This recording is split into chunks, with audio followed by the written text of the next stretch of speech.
Hey, this is Brad from Heaven's Metal. Recently had a great conversation with George Ochoa. You know, George, he played with bands like Deliverance and Recon and Worldview, and his latest project, which he also produced, is Human Code. Later on, we're joined by producer extraordinaire Dino Elefante, who helped with the production on Human Code. You might know Dino and his brother John as producers on such landmark Christian hard rock and heavy metal albums such as Petra's This Means War and On Fire. They worked with Barren on, I believe, every Barren record. They did Guardians, Fire and Love, and Miracle Mile, Bride, Scarecrow, Messiah. So yeah, they got their handprint on many incredible Christian metal releases. We also got a sneak peek at the first Human Code video. Man, and it's a banger. I can't wait for you guys to see it. We're going to be able to preview maybe 20-30 seconds at the end, so stay around. We're going to put that on there. It's awesome. I think you'll really enjoy it. So hey, let's not dally around anymore. Let's get this thing started. So here we go with George Ochoa. George, good to see you again, sir. Hi. Thank you for having me. I appreciate it, Brad. And Heaven's Metal's got a heavy-duty name in this industry, so I'm honored to do it. I tell you what, I have loved doing this gig with Heaven's Metal because I get to talk to, people that I grew up listening to. Not to make you feel old, George, but I listened to you when I was in high school, and I'm 56 now, so it's been a while. Yeah. Well, hey, we all get better with age, hopefully. Oh yeah. Hey, I got a quick question to ask you first before we get into Human Code. I saw that you were trying to sell the Deliverance 777 guitars. Did anyone buy that, or was that a gag? What was that about? It was kind of a gag / feeler. It's so funny when I do this is gonna crack you up. I think sometimes I put up controversial posts, and I know some people that follow me that know, oh, there goes George again fishing. But sometimes I think I post some really cool theological stuff, or maybe even political stuff that's got a lot of substance to it. And then I get 10 likes or 20 likes. But I put up a picture of that stupid guitar, and I get 200 comments, and I've done it twice now. It's kind of an experiment. I mean, it's so funny how Facebook is, because you put up this profound stuff, you think it's gonna maybe affect somebody's life in a profound way, and you get again minimal likes, but man, you put up a picture of this dumb guitar, I mean, and everybody, oh man, yeah. I mean, one comment or another about it. Well, everyone immediately recognizes it from, the weapons video. So yeah. I was like, there's no way. I thought you might be needing to buy another Majesty. So, they might be trying to get some funds for that, because I got a couple of those. I just bought another one, but I'm a sick puppy. Dino will tell you that. Well, the Majesties are gorgeous guitars. Oh yeah. The reason I like them, and just a little side note, is because at my age, you start feeling the physical pain here and there, and they are so easy to play. I mean, my friend brought one over to my house, and he goes, check this out, I just bought it for my son. And then I went, man, holy cow, this thing's awesome. And it was just so easy to play.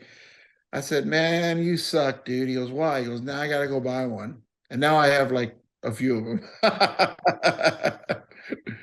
Well, they play nice and they're beautiful. So, they're a gorgeous guitar. So thanks. Well, George, I don't know why I say thanks, because I didn't make it and I didn't design it, but thank you. Well, Mr. Petrucci designed those guitars, and he's kind of a good guitar player. Yeah, he's not bad. Yeah, he's not bad. My son plays one. He has a Majesty, and there you go. He's got good taste. Yeah, I have tried to play guitar through the years. I'm not any good, but he said he did the same thing. Dad, here, put this on, and it's a much smaller guitar than the body's not huge. It's a smaller guitar. It's very light, and you're right. That action is right down next to the frets. It's just right there. I was like, whoo, this is beautiful. Yeah, I just got I just got a text. I don't know. 30 minutes with DE. He can do it. So, anyways, Well, yeah, we can. I can stay on as long as we need to. So sure. I upgraded my Zoom plan to the unlimited. Yeah, I did that too. Yeah, I tried to do these interviews by setting up multiple meetings, and then one meeting would end, and I would fire up another meeting, and that just got to be too much of a pain, and then it made me look like a cheapskate. So Yeah. I just went ahead and updated it. Okay, Yeah. George. Hey, let's go back to, geez, I guess it's been a couple of years since you started the whole Human Code. Take me back to the beginning, how it got started, how you got involved with Mike Drive coming in and singing, and just give me the story. Yeah, we've got a little bit of a history here. We've been doing it for a few years now, and it's kind of a funny story because I think I might have told you this story before, but here goes again. And not everybody remembers things anyway, so here goes a refresher course on Human Code. Mike and I, obviously, he comes from Barren. I come from a few different bands. The first and foremost was probably Recon and Deliverance, and played with Vengeance for a while.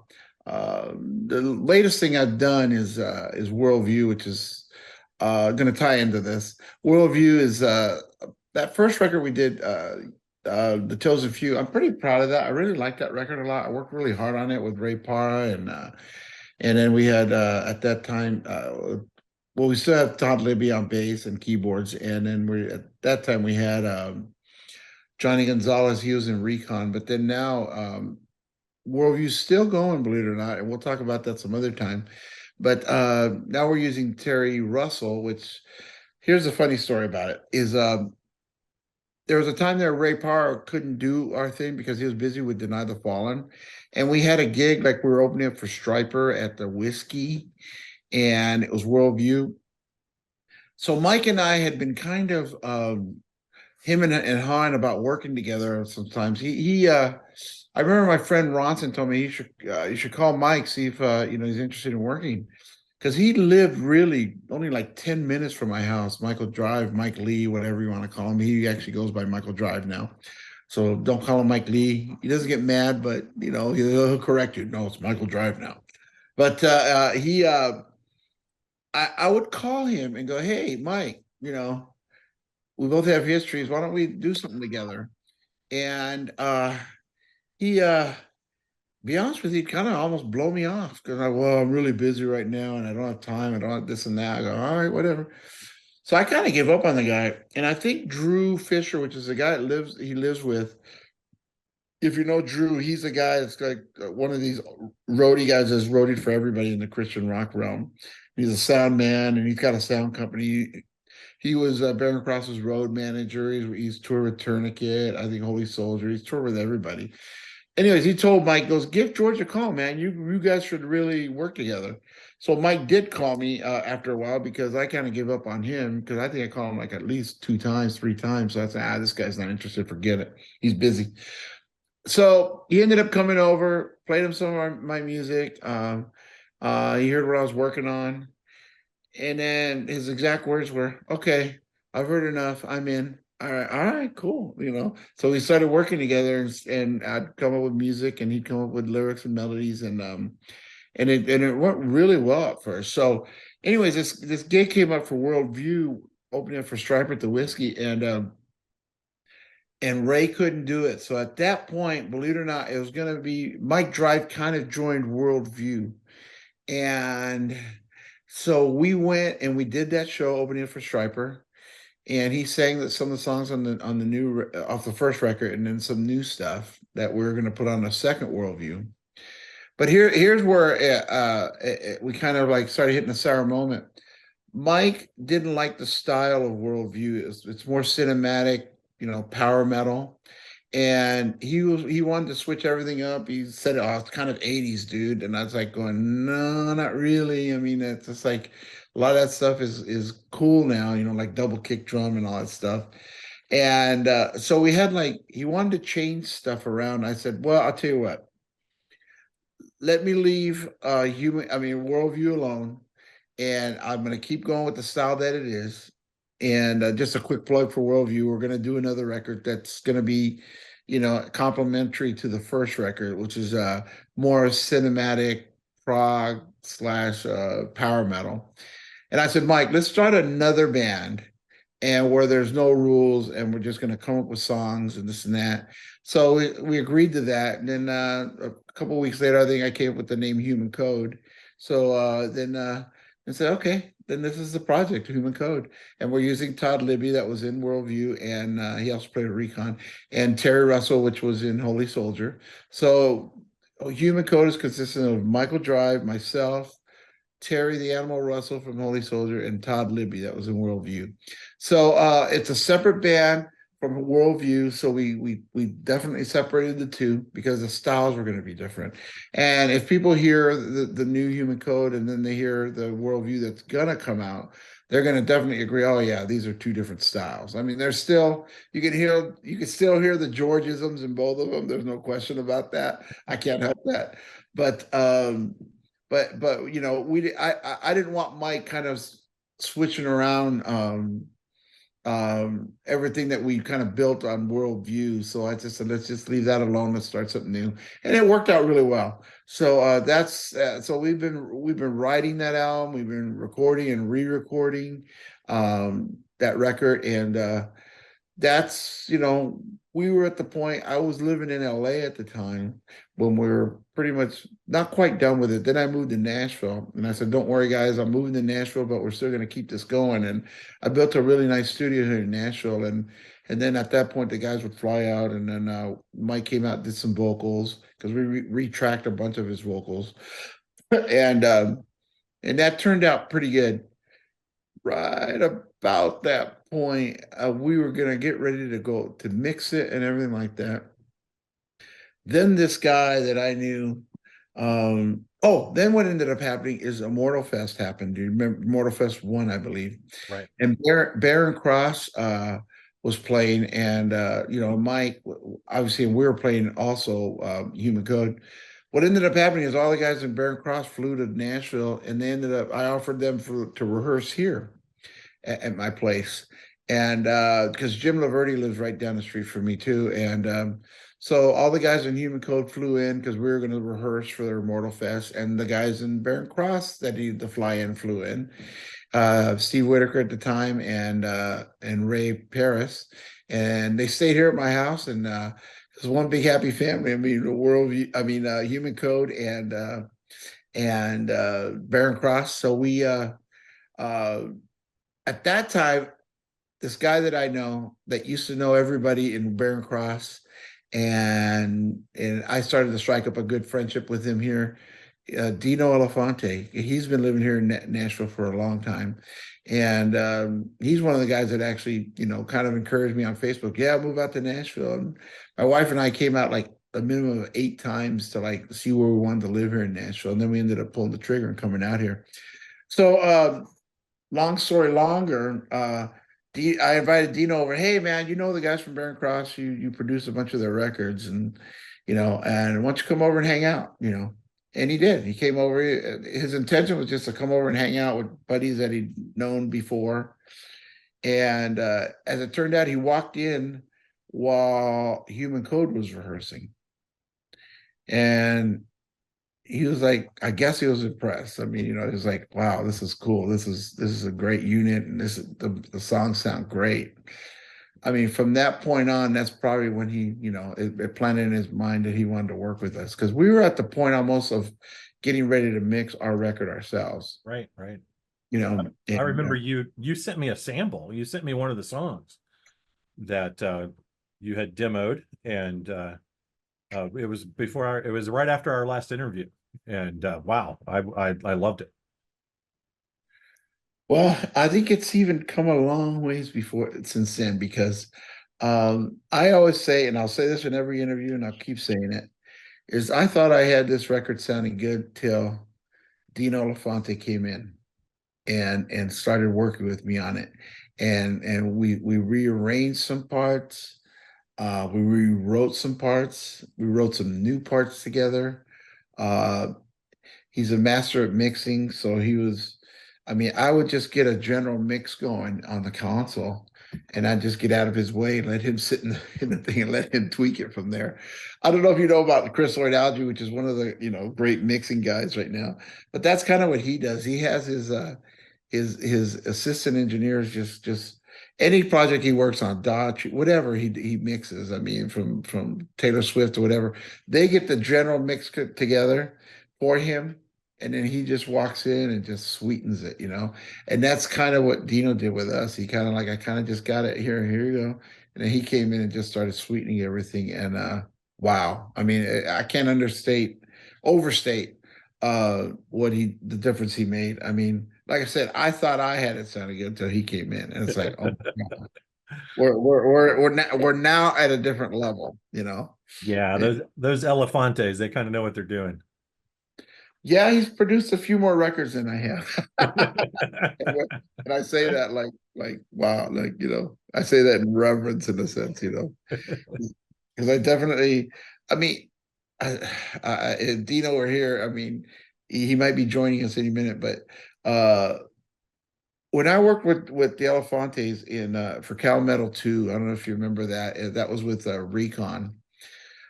I think that they really they were like the inspirational source for me to start getting into production and getting into producing, because I saw that they were doing it, and they were so good at just making suggestions and making the music better, because a lot of times artists think they know it all, and there's nothing more fragile. You're married, correct, Brad? Oh yeah.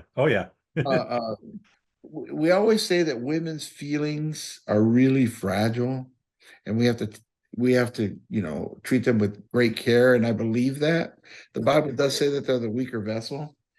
But I'm here to tell you right now, more fragile than a woman's feelings are a man's ego. If a man's ego gets shattered in any way, man, I'm telling you, man, there's like hell to pay for that. And I love that with Dino, there's no egos or any of that. I'm not sure why I brought that up, but it's worked out well. I was talking about musicians that think they know it all, and when you shatter they're like, hey, look, we can make your song better. Well, it's kind of like Mozart in that movie said, there's no possible way to make it better. It's perfect. Now, that's a guy you can't work with as a producer. I mean, now, a lot of times when you get a producer in your band, and stop me if I'm talking too much, they become the fifth member in your band, or if you got six members, they become the seventh member. I mean, you should hire a producer that you trust their past work, and they can help you capture your vision that you want to get and go beyond who you are as an artist. Because if a producer doesn't do that, if he's just pushing buttons, he's just an engineer. But if he's somebody that's actually stretching you with your lyric writing, with your melodies, with your chord arrangements, shortening up a song to make it a little bit more palatable, getting to the verse quicker than not waiting so long. I mean, I know I hear some of these songs these days. I go, oh my gosh, get to the song already. I mean, I know the guys think that people like want to write these great intros to the songs. Let me tell you something real quick, guys, songwriters out there. People don't care. Get to the song, get to the lyrics, get to the melody, get to the hook, And I mean, some guys just write songs for themselves and could care less if it's got any commercial value whatsoever, and that's okay. I mean, there's no rules in music, but if you ever want to be a little bit successful, you might want to follow some of the recipes that some of the successful guys do. So I'm gonna take a breather and let you ask me a question. No problem. If Dino makes it on, I'll tell him this too. A lot of times, George, I look at the producers of albums to see if I want to buy the album. And Dino and John were two of the guys in the Christian rock world that if they produced it, I wanted it because I knew it would sound good. I knew that because they don't, I mean, they worked with Leviticus, they worked with Petra, of course, Guardian, Bride, all these bands that ended up being my favorite bands. And then I would look at the producer credit and it was always Dino and John Elefante. So yeah, they know what they're doing. That's for sure. Yeah, definitely. So what is the dynamic like? And I hope I can ask this, and you can answer me without stepping on toes. I know Ray Parra and Mike Drive are two different people. What is the dynamic like working with Mike versus Ray? Okay, here's my watch. How much time do you have?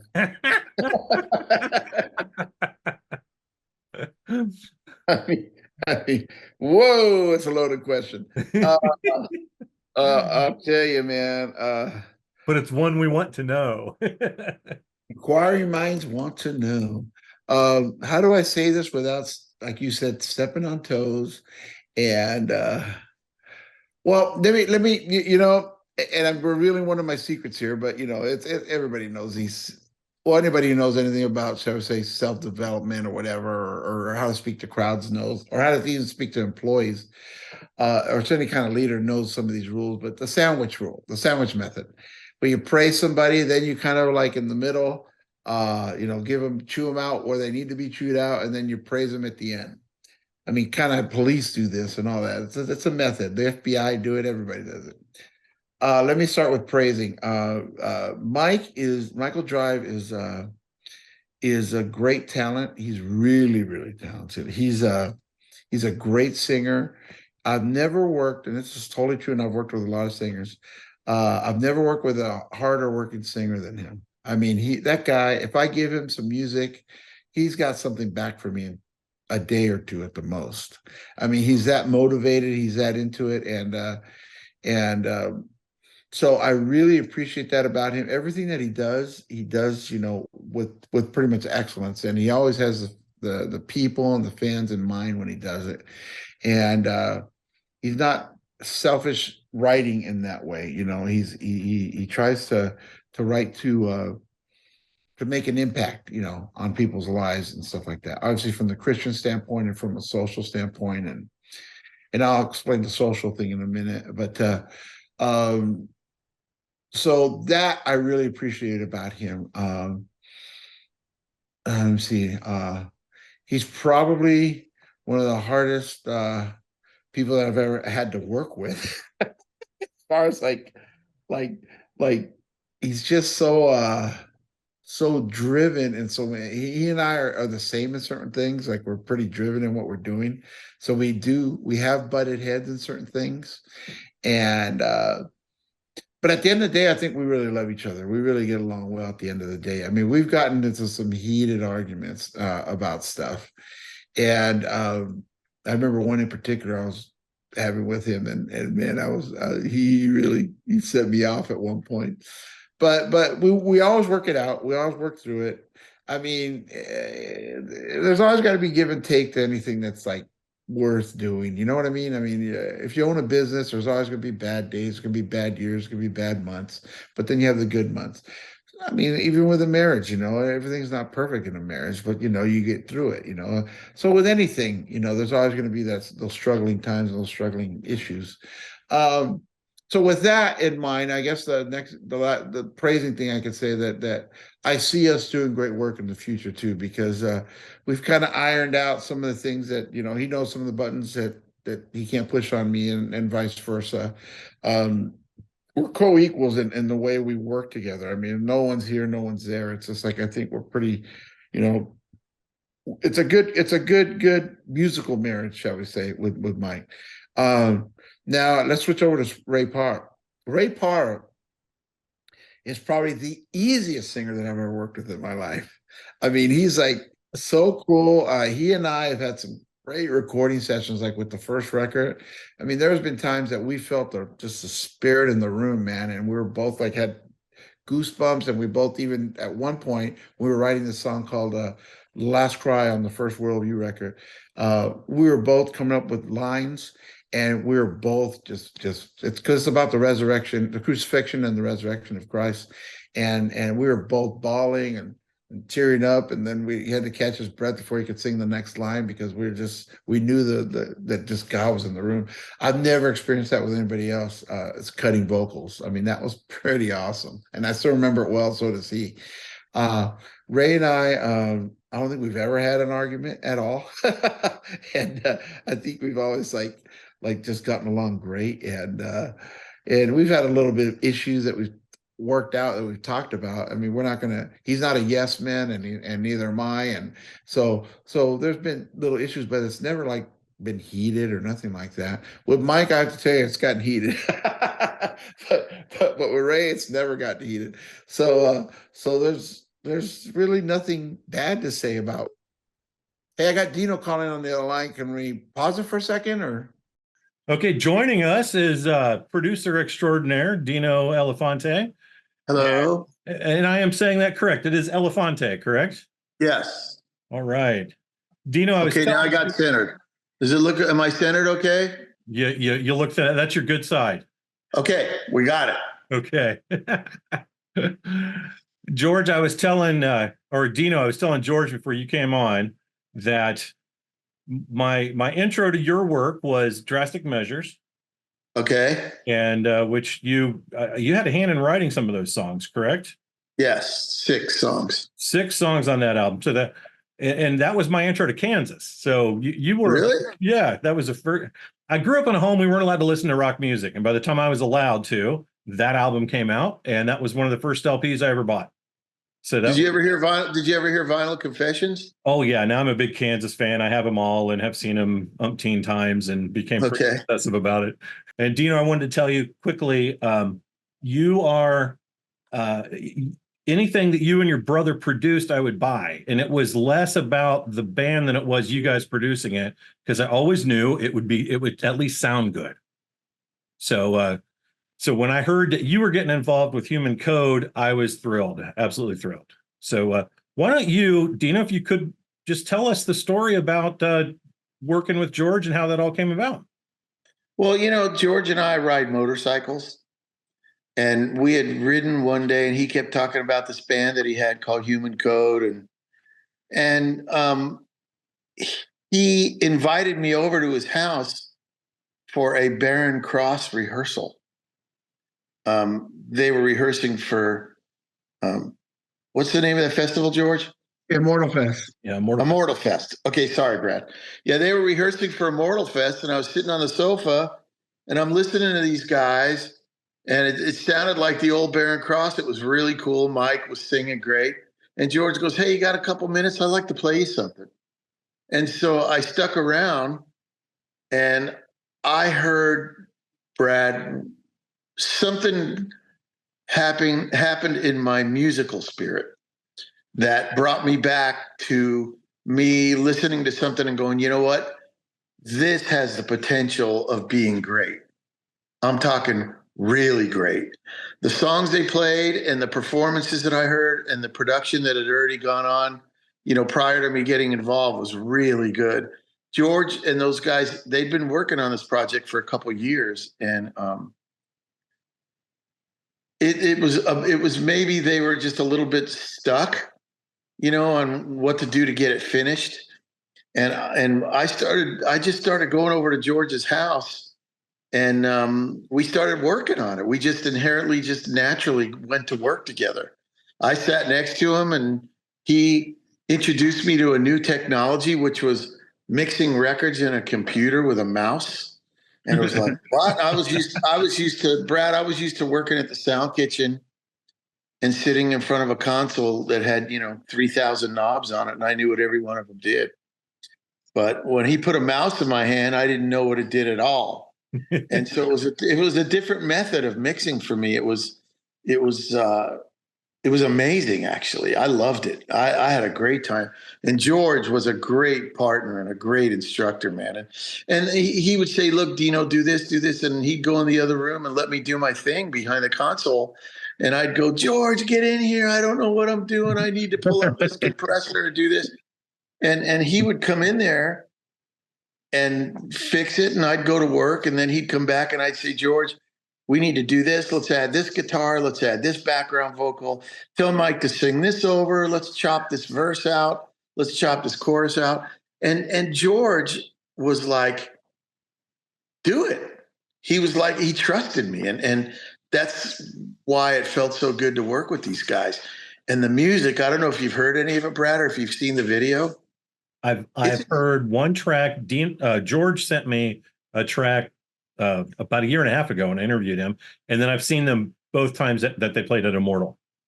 Have you heard or seen the video Break the Silence? No, I have not seen the video. It's the only way I can describe it is it's back. It sounds like the old Pachyderm heavy rock days. And because the music was already there when I got involved, it was already great. So, you know, George and I collaborating and Mike and the guys in the band willing to re-record things. And George kept calling me names because he thought I was an idiot because I was being so picky.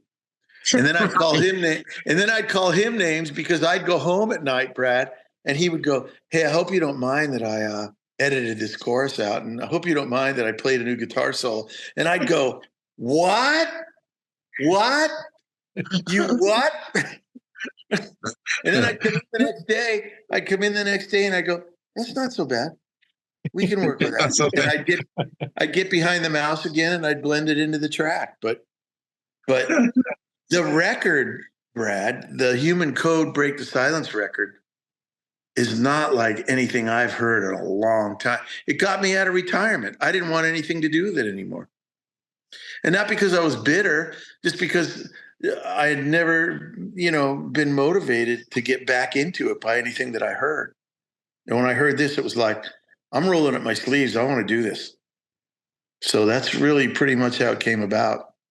That's great to hear. That is that's encouraging, especially coming from you, Dino, because I know your catalog. You've worked with a lot of, I would say, pretty talented bands, pretty big name bands. So that's great to hear. So what are plans moving forward with this? What's going to happen? Well, we have a lot of interest. We have people that are interested in getting involved, but I think what we're interested in doing, Brad, is we're interested, because of the way that the record business is now, there's no revenue streams. Right. And so what we're interested in doing is, first of all, we're heavily discussing, and I think I got my brother to agree to it today, that we're going to relaunch Pachyderm. And we're going to start re-releasing, not re-releasing, we're going to start re-recording some material on some of the bands that we were involved in. And we want to create a culture site, Brad. We want to create a place where people can go, and every month or every week there's something new to see. There's a new release. There's a new song by like Fear Not or The Brave or Love War, people like that. Every week they tune in and there's something new on there. And we're trying to decide how we want to launch Human Code, but man, it's got to get out there. There's been a lot of debate inside the camp here of how should we let it go? When should we let it go? And because it's just, there's so much product on the market because it's so easy for kids to make records now. They just go in their room and come out with a record, and all of a sudden, there's an album cover of a guy slaying a dragon, and it's called Sacred Slayer, and a new album every week. And it's hard to discern what's really been the project that's had time and talent invested into it. Right. And when you work with a guy like Michael Lee and Mike Drive and George Ochoa and the guy from Holy Soldier, the drummer, who's like ridiculous, it's an all-star band. It's a really powerful force, and the songs are really, really good. Yeah, the songs they've played at Immortal have been, I don't think people knew what to expect, honestly, Dino and George. They were hearing George names attached to it. I think they were expecting more of a thrashy Deliverance thing. And this is way more like prog metal, Queensryche-ish kind of feel to it. Hey, Brad, when you hear the whole record, it's a pop album. It's not a pop album, but it's a melodic rock. It's melodic rock with a huge power bass, which is the best way to describe it. Bottom end, lower mid range, analog sounding effects. I mean, it's a different type of recording that I've heard for a long time. Good, good. Well, those the as you said, pop, and I put that in quotes. Those records are the best ones. Hysteria is a pop record, but man, that sold millions. I'm going to tell you that it's along that line. Good. It's got that lineage. It's not a thrash, drop deep, one of those kind of records. It's not anything like that, man. And it's not anything like Atomic Arena either that we did with Barren Cross, which sold a lot of records. And it's much different, Brad. I'm really anxious for you to hear it. And it's like, if you could swear to secrecy under extreme threat of violence, if George sent you something, as long as you didn't play it, Brad. I mean, serious. I'd love for you to hear it, or at least see the video if you promise not to share it. Yeah. My lips are. Dino, I work for the Air Force. I have a really good handle on keeping secrets. So okay, don't forget, Brad. Dino's Italian, so he's got some methods. I know some people over there. I know some people, right? Hey, just if I could throw in my 2 cents is something that Dino just touched on. There'll be an announcement coming soon. That about kind of resurrecting some of the stuff that's been happening and some of the bands that Dino mentioned. He knows tons of people, obviously, and I think I know a few people, and I think we can get a lot of people from the old school in our camp. But it's not just that. It would be nice to also find some new, fresh talent, maybe the next generation of musicians that can have a purpose and a focal point of being Christians in the music realm, and not letting the music realm suck them up, but they can be a light there as opposed to being consumed by it. I think us guys that have been there, done that, we can give younger people that kind of guidance and that kind of counsel, and maybe that's what we'll kind of veer into in the future. But I would love, musicians' time starts to run out after a while, like I told you earlier, Dino inspired me before to be a producer, and back in the Pachyderm days when we did Cal Metal 2 with them, and that inspiration has come to this day, and I still want to continue to do that and work. I still have a lot of music in me left. There's no question about that, because I'm still playing. I'm doing stuff with Deliverance and doing stuff with Worldview, but my focal point is Human Code. But beyond that, we want to do something that's going to, like Dino said, create a culture site. And it's going to be something that is kind of like the first wave that happened with you remember, Brad, the whole thing with Vengeance and Deliverance and Sacred Warrior, Barren Cross. Yeah. All those bands where it just was this movement. And it kind of died out about 2011 kind of thing, and it hasn't been back since, really, in any kind of real forceful way. So I think that maybe God's doing something here, that'll kind of resurgence that type of stuff. And it's not just to bring music back to the old parts of us now that are fans. I think, now we can start talking to the kids and to their friends and to the younger generation and affecting them. Well, the thing is we can discover new talent, because I have a feeling that once we put our shingle out, a lot of artists are going to be interested in getting involved with us. And when we release a piece of product, Brad, something that you said at the beginning of the conversation really runs deep with me. You would buy something that we did and the artist was almost irrelevant, but because it had our endorsement, mm-hmm. and our name was on there as producers, you were interested in at least hearing it. And it's like, that's what we want to do. When people know that me and George and Pachyderm and our veteran lineage is involved, they're going to want to at least hear it. They're going to want to check it out. And they're going to come to this, source. And we don't even know positively what it is yet. If it's a website or a blog, but we want to do live concerts. We want to do things online that are like, live interviews where we would do a Human Code concert live. We'd get a venue and we'd record them live, and they could interact with the audience during the, people can submit questions during the concert. that the guys can answer, but things like that, and that are interesting, where every week there'd be something new, every month there'd be something new, a new artist, a new record, a new concert, and it would be done high quality. When you hear the Human Code record, Brad, it sounds like we invested time and money in it. It's really, really, I'm just really excited about it. Well, geez, now you got me all excited about it. Now, this is not a paid endorsement. It cost me money. It actually has. It's costing no money. But one of the biggest compliments that Dino gave us is and he's part of it too. He said, "Hey, this record sounds like it was recorded at the record plant." That's awesome, because it's just my studio isn't no slouch studio, but it's no sound kitchen and like that. I have all the good gear for these days, like Dino said, with the mouse and mixing in the box. But and I've invested a lot of money into that. But it's not like recording But it's nice to hear that it sounds like it was recorded in sound kitchen, record plant type quality. So that's awesome. Yeah, you got to hear it. You got to hear it, Brad. You got to check out. George needs to send you the "Break the Silence" single.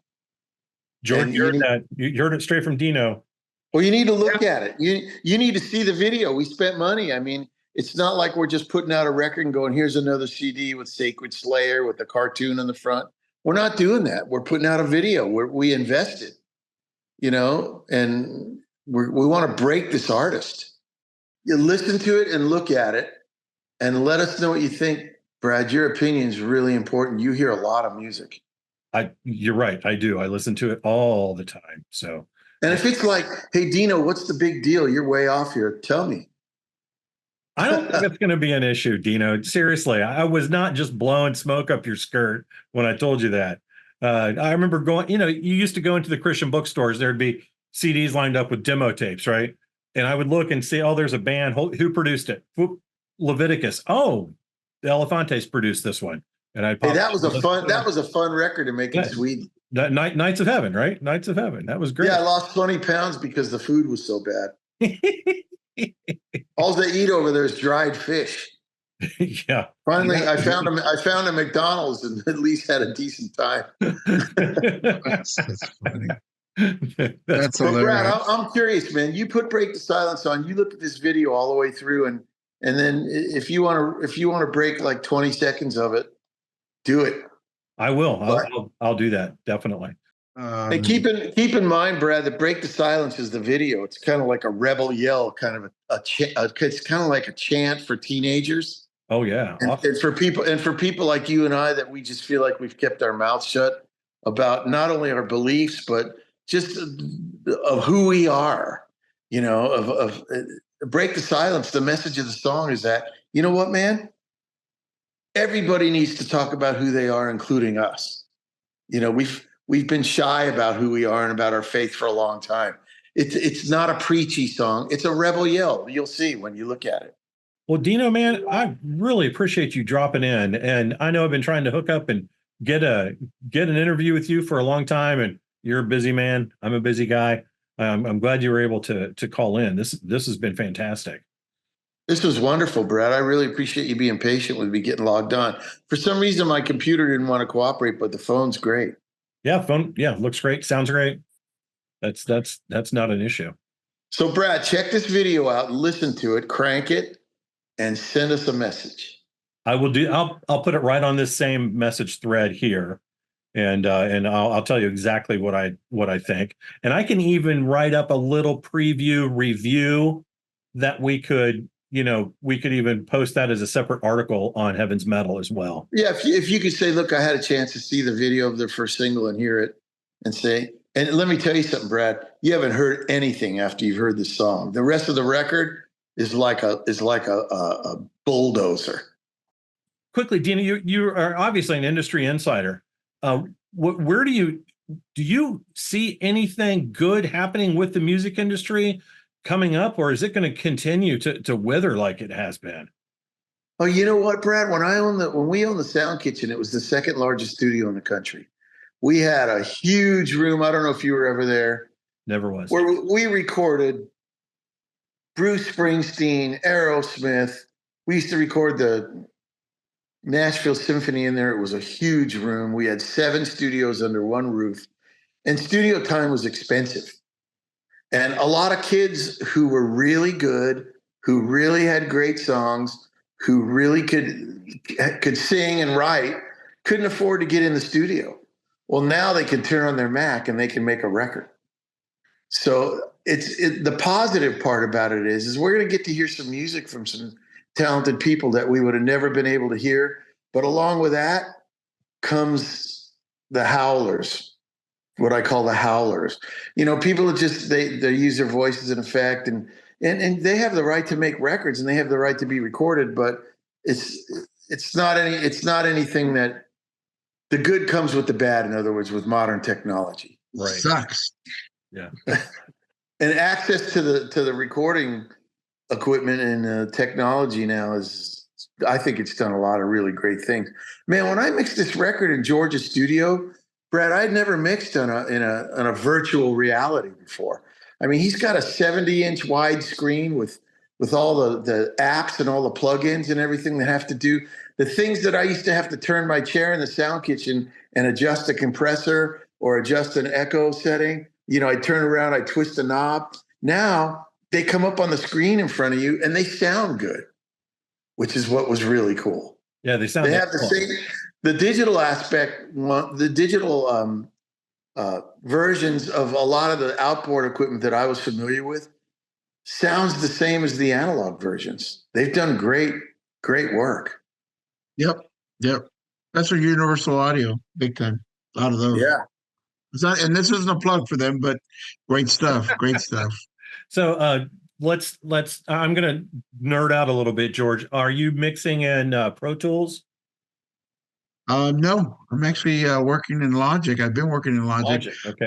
I've had all kinds of industry people I've been talking to lately that have been trying to talk me into going into Pro Tools, and I don't know. I like the workflow in Logic, but let's face it, Pro Tools is pretty much the standard out there. I mean, Logic started making a lot of headroom with a lot of people, and a lot of big time people were using it. But it's never dethroned Pro Tools. Pro Tools is still. Yeah, but you know what I learned about Pro Tools, George and Brad, from working with John? Pro Tools, the reason it's so popular, in my opinion, what I've seen, is it's when different people are working on projects in different locations, it works really well for that application. When you're moving drives around, you're moving files around, you're sending it to this guy to overdub. It's a different technology than Logic for that reason, I've seen anyway. I do video production, Dino, for a living, and when I'm doing my sound mixing, I just started using PreSonus Studio One, and I'm just finishing my first project in it, and it looks a lot like, it's kind of like if they took Logic and put it on the PC, because I do animation, I have to do it on the PC. Yeah, but it's a lot like that. So I'm like you, Dean. I'm just getting into this whole digital audio workstation thing, and it's a lot of fun. I'm having a ball with it. You know what, Brad? Let me tell you what I told these guys in Human Code, because I'm the elder statesman, and it's like we kept debating: do we want to put out an EPK? Do we want to put out a website? Do we want to put out the whole record? Do we want to put out a partial record?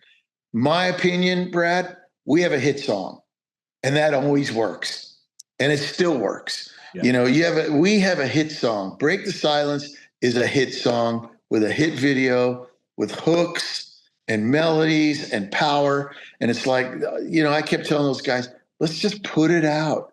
It's a hit song. It works. It'll lead to the record. But then again, the way music is sold today, I have a lot to learn. So we collaborate, me and George, and we have a couple other friends that are familiar with social marketing, social media marketing. Yep. But it's like nothing overruns a hit song. Still a catchy song. When somebody hears it, they go, I like that. I want to hear the rest of it. Yeah, go all the way back to, we started off talking about Drastic Measures, Fight Fire with Fire. I heard that on the radio, and that's what made me buy the album. So it was the hit song that did it, right? It was the single, play the game tonight. Yeah. That song, Fire with Fire. It's like when Sammy Hagar told us, he came down, we co-wrote with him. When he heard Fire with Fire, he goes, I want to go to their house. I'm wherever they're writing this music, I want to go. And we spent 3 days with him writing. We co-wrote a lot of cool stuff with him. But it's like, yeah, that a hit song will get you a long way. And I think, Brad, that's what you're about to see. I think. But I'm still an old guy. Yeah, but you're an old guy with a pretty good track record, Dino. So, you know. Well, Dino, check it out, Brad. Let him have his humbleness. Come on there, Brad. He's trying to be humble. Yeah, that's not my job is to build people up. Come on. I appreciate that, Brad. I appreciate that. I haven't heard from. Have you heard John's records? Oh yeah, definitely. On My Way to the Sun. Have you heard that record? Yes. Oh my gosh. Well, it sounded like a Kansas record. Of course, I liked it. That's what it was meant to be. Yeah. Yeah, that's what it was meant to be. But you know, Brad, there's a lot of people, a lot of big bands like Kansas, Lou Gramm, people like that. They don't have a venue for their music. They don't have a label anymore. The labels that they've made record with it's not really worked. So don't be surprised if we start bringing along some people who are A-game type, general market type hit people once we build our culture. Yeah, that would be great. Yeah. I got to see John sing with the Dayton Philharmonic. And Mickey. Oh, you were at that show? Yeah. Oh man, that was awesome. Yeah. I couldn't believe these two. And I say old guys, you know, John and Mickey are up there and they still sound like they're 21. Mickey was in the 70s and just rocked the house. It was incredible. So George, he's talking about Mickey from Starship. Yeah, Mickey Thomas. Mickey Thomas. Yeah. Thompson. Yeah. Fooled around and fell in love. He still does it, man. He's a cool dude. Yeah, it was a good show. Yeah, that was the only time I got to see John sing. He had left Kansas before I got to see Kansas. I saw Kansas for the first time when Steve Walsh came back for the Power Tour. But I've been following John's music since Defying Gravity, and of course the Mastodon stuff was amazing. So I think On My Way to the Sun is really a masterpiece. I agree with you, and I listen to that every year. I always do a little like album of the year kind of thing on my Facebook or whatever, and I'll count down albums, and I believe I had that one listed as one of my top albums of that year. So I'm pretty sure that we're going to do a Mastodon. We're gonna. John and I were talking about it this morning when we talked about the Pachyderm thing, and we're going to go in and do a couple Mastodon cuts, and we're going to release it on our culture site. That'd be great. That'd be fantastic. Well, Brad, I'm going to be really, really curious to see if I haven't overhyped Break the Silence. I really want you to look at it. Well, I will listen to it. I'll tell you what my favorite bands of all time, so you get an idea of what I go for. Dream Theater's my biggest. Kansas, Rush, Queensryche, Journey, that kind of stuff, and it's all melodic but complex. So that's a good way to describe what I really like listening to. Okay. Well, you're gonna hear George's influence and my influence in this band. And Michael, man, he's singing. When I asked John for a quote, or because we're gonna put it on our EPK, he couldn't get over how incredible Mike is singing. Mike recorded a couple of years ago. Recorded an album with Gale Force. The guitarist used to play with Dio. I forget his name. Tracy, whatever. Yeah, Tracy G. Tracy G. Yeah, Tracy G. Yeah. And I could not get over how good he was on that record, how good Mike was. And it wasn't the old Bruce Dickinson that he did with Barren Cross. It was. He's not doing that. That does not appear on this album. Yeah, it was completely different. And he was able to switch from high pitch to growls to, oh man, I just couldn't get over the variety of sounds coming out of that man on that record. So yeah, can I say something there right now? Yeah, go right ahead. I don't want to sound like a jerk at all, but I've heard that record, and this record, blows doors on that record. What a jerk! Yeah, because you'll see the difference. I mean, it's even Mike will tell you that. Tracy, no disrespect to Tracy G or any of those guys, but Mike and I think with Dino and I guess another guy named George. With those three together, I mean, yeah, Yeah. this is. Well, the thing is I made Barren Cross records, and I knew where Mike's bad habits were. And George, through working with him, accumulated the same ability to look at Mike's bad habits. And when they recorded a lot of the vocals, it's way different, Brad. It's not Barren Cross at all. So, like I said, I hope I didn't overhype Break the Silence, but I'm dying for you to see the single. Well, now I'm like, as soon as we hang up, I'm firing it up. So crank it. Brad asked me earlier about what was the difference of working with, Ray Parr and Mike, and I just told him some of the little with Mike, some of the. You got to play that for Dino. What I said earlier, I don't want to repeat it, but yeah, I mean, I praise Mike because Mike's a massive talent, but he's also a little challenging. So yeah, like Dino said, we had to hone him in on certain things, and Mike's the first guy to tell you that he does not want to sound like Bruce Dickinson. He got tired of getting compared to him. Oh yeah, and I understand that. I mean, Rock for the King, their first record. I would give that to my Iron Maiden fans. Hey, check this out, and they would think it was a Maiden song they hadn't heard yet. So, yeah. Hey, what's funny, Brad? I don't know if you ever knew this, but Bruce Dickinson knew about Barren Cross. Oh, he did? Yeah, he did. And he liked it. Yeah. Somebody asked him, somebody had played it for him and said, hey, look at this guy, he's imitating you. And they played it for him. And apparently he went, man, this is good. And it was good. Yeah, the State of Control album is my favorite of theirs. And because I started getting into the more of the proggy stuff with like 2,000 Years and Stage of Intensity, those songs. And I love that. I will tell you guys it was Mike Lee at the time story. Still is Mike Lee. Mike Lee, Mike Drive, whatever we want to call him. My wife and I, about 10 years ago, I guess it's been about 10 years ago, we started a church here in Hamilton, Ohio, which I was pastor at for about 6 years. And every Monday I would, give a recap of what we did at church. And the worship music we played was straight up rock. We did Striper songs and you name it. It was a lot of fun. And about a year straight, Mike would send me notes of encouragement. You just keep doing what you're doing. You're reaching. Keep doing what you're doing. So, I really appreciate that about him. And he's got a big heart, Brad. But the guy's got a huge heart, man. Yeah, he didn't know me from Adam, but I had friended him on Facebook, and he kept dropping me lines, and so that was neat. I appreciated that. I want to make a comment about Mike as an artist. He's never been defensive about taking criticism.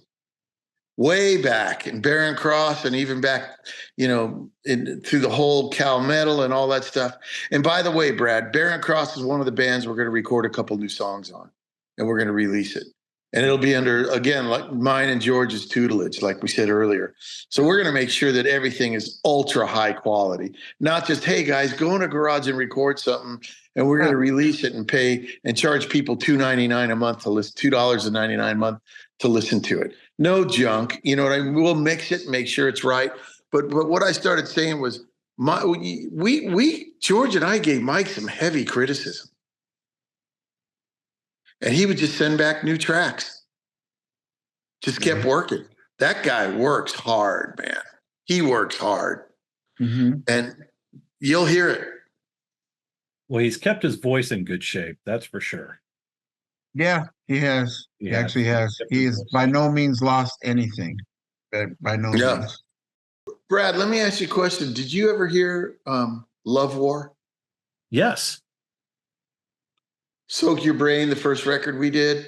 Yes, I remember. I didn't own it, but I remembered hearing it. It was very, very different. It wasn't your normal 80s crunchy stuff. Now, they were in the early 90s, weren't they? Yeah, it was a progressive band. Yeah, it was more akin to like a King's X or a Galactic Cowboys or something like that. Yeah, way more direction. Yeah, he's one of the guys that we'll be getting some content from. Good. Yeah, that's good to hear. Gee whiz. Well, Okay. I'm anxious about this. I'm excited about this, Dino. Man, you got me all fired up. This will be great. Hey, crank that thing up, man, and look at it and let us know. You know, you said you're going to digest it. I hope it digests the right way. I just had some egg rolls, so I hope it does too. Yeah, as long as they're not from a gas station. Yeah, we're good. Yeah, we're fine. Strong gas station egg rolls. It's the gas station sushi. You got to be careful. Oh, the gas station sushi. Delish. Hey, so Brad, let us know, and if you're interested in releasing a portion of the video, coordinate it with George. Work with him on it, and you guys can decide how much you want to put up and how far you want to go.